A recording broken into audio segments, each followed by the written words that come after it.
السلام علیکم ورحمۃ اللہ وبرکاتہ۔ یہ قرآن مجید ہے، اللہ رب العزت کا کلام ہے۔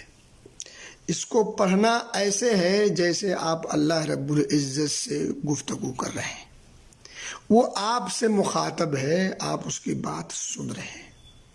یہ خوش نصیبی کی بات ہے، خاص توفیق کی بات ہے۔ اس سے رشتہ گویا کہ اللہ سے رشتہ ہے۔ اس سے جتنا زیادہ رشتہ آپ کا مضبوط ہوگا اتنا زیادہ قربت اللہ رب العزت سے آپ کو ہوگی۔ اس سے رشتہ ہوگا ہی اسی کا جس کا رشتہ اس سے لگا ہو۔ اس سے رشتہ نہ ہو تو اس سے رشتہ نہیں ہو سکتا، اس سے رشتہ ہو تو اس کے رشتے کے بغیر یہ نہیں ہو سکتا۔ اس سے دوری کا نتیجہ ہے، اس سے دوری کا نتیجہ ہے۔ آپ کس زمرے میں آتے ہیں فیصلہ کر سکتے ہیں۔ خوش